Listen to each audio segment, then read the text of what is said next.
and welcome to the SciFirst MovieTalk episode.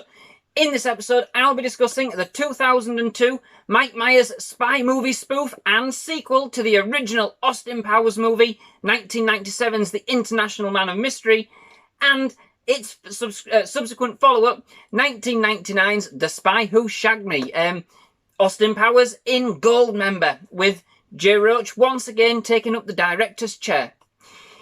In this entry to the franchise, Austin, as played by Mike Myers, travels back to 1975 using a pimpmobile travelling car equipped with boogie technology to search for his father, Nichole Powers, as played by Caine, who has been taken and kind of hidden in that time era by the notorious and equally disgusting Goldmember, another character played by Mike Myers, on the orders of Dr. Evil, yes, again, as played by Mike Myers.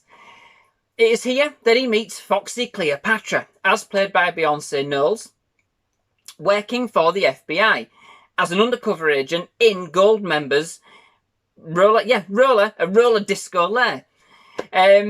Goldmember escapes through a time portal back to 2002 with Austin's father, with Austin and Foxy, of course, in hot pant pursuit. Together, they must hatch a plan to save Austin's father and again thwart Dr. Evil's plans for world domination. Will they succeed once again? Will Goldmember get the upper hand?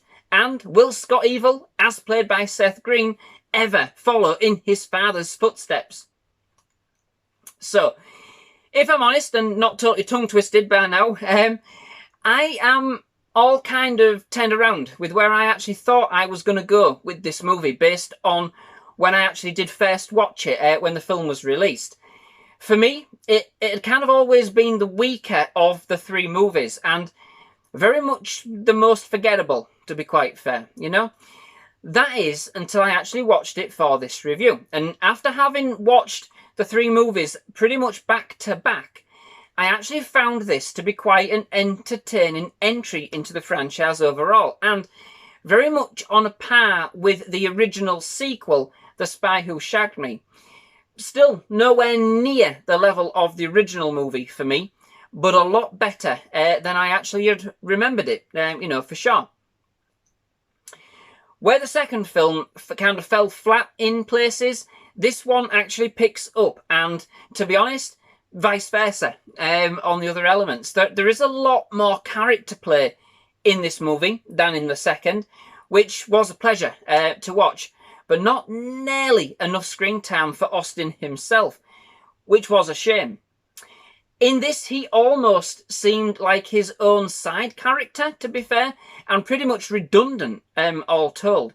It was almost like he was just kind of going through the motions and kind of came across for Austin as a bit of a sap, in my opinion, if I'm honest. He certainly wasn't as quirky or as flamboyant as in this movie, really, as he had been in the previous installments. Austin kind of feels like he's lost his mojo for real in this movie this time around. Instead, Goldmember actually features more Dr. Evil than any of the other previous movies, with him having really quite a lot of the film's best moments, bringing together both his and Austin's stories kind of into one, if you like, with a particularly nonsensical but rather enjoyable nonetheless flashback sequence to their days together, apparently, in school.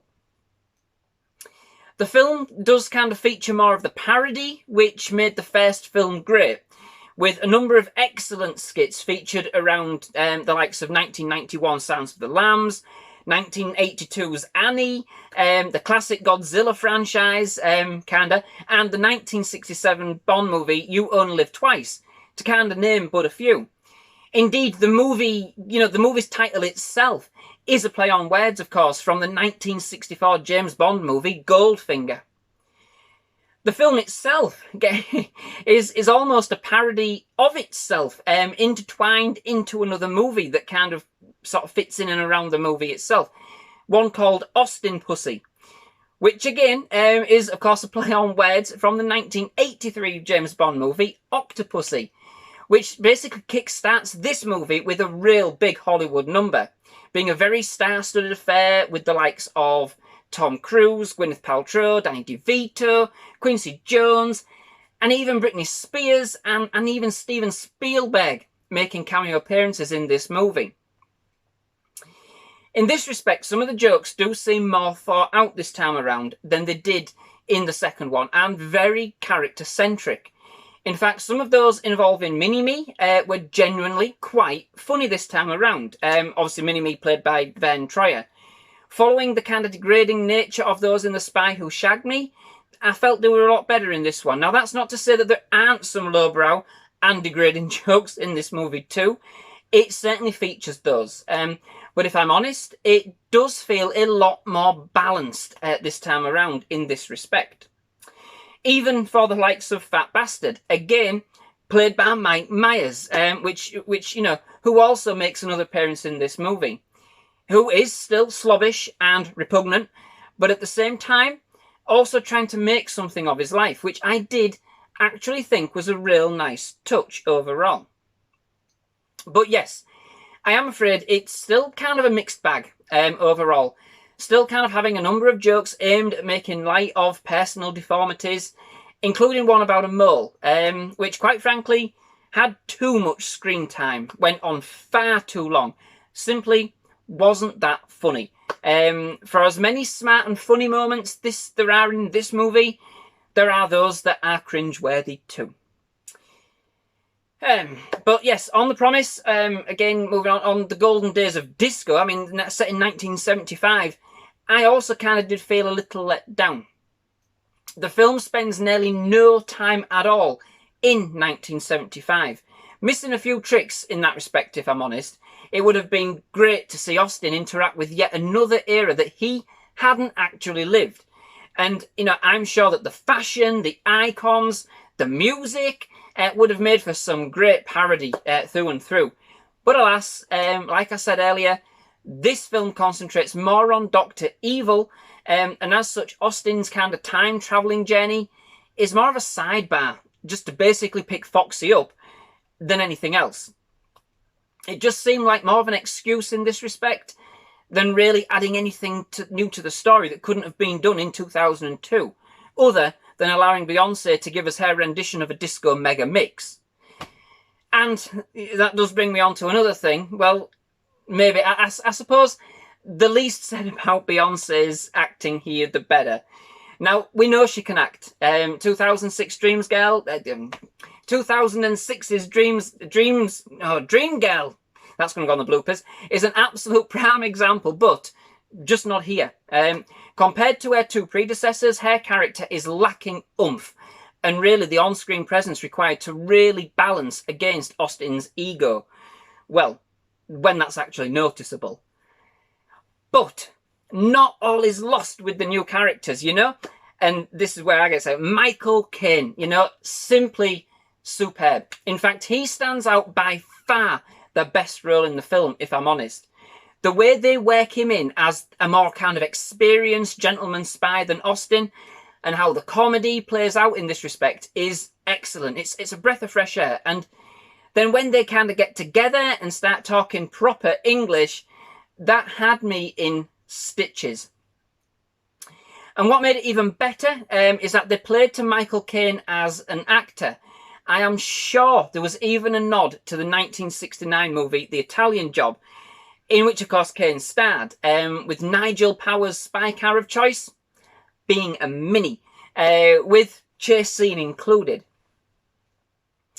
It also had some great links to the original Austin Powers movie, The International Man of Mystery, bringing forward some of the story arcs, jokes, and some key points from that film, which really did make it feel much more nostalgic and very much more included as part of the overall canon of the series. It was indeed these little extras that the film had, such as these, that made it what it was. So again, not quite on the same level as the original, not at all. But this time around, for me personally, I think it's certainly on a par with the sequel, The Spy Who Shagged Me. You know, it's gone right up in my estimations in that respect. It's no longer the weakest, you know. Overall, you know, I think this is another great entry into the franchise. It really is. It doesn't always hit the mark, but it certainly has more than enough to entertain. It is a shame that Austin himself does seem kind of more like a side character in his own movie, and indeed that they get to spend next to no time whatsoever in 1975. Kind of missing opportunities galore in the process in my book. But it more than makes up for this with some excellent parody and sketches, really paying homage to some great movies and indeed throwbacks to its own franchise. Still fairly lewd, crude and rude. It is a mixed bag of comedic efforts and acting, but with an excellent performance from Michael Caine. You know, as Austin's debonair spy father. What more could you ask for? And then the comedy that follows with that, you know, all can be forgiven. So, that brings me to the end of this episode. Thank you very much for watching. I do hope you've enjoyed it. If you have, please leave a like. Please do hit that subscribe button for more movie reviews, trailer reactions, and other movie-related content. Absolutely love doing this series. I've loved all 3 Austin Powers movies. I hope, you know, you follow the reviews. I hope you've loved them too. They're a special kind of film, aren't they, you know? They just have that kind of right mix of comedy, parody, and such and such. They're not the best films ever made, but they are brilliant for just kind of sitting back, relaxing, kicking back, forgetting your troubles, sticking these on. They're fantastic. So yes, thank you very much for watching. I do hope you've enjoyed it. I've loved watching these again. I've loved talking about them. So yeah, but more to come. Thank you very much for watching, and goodbye.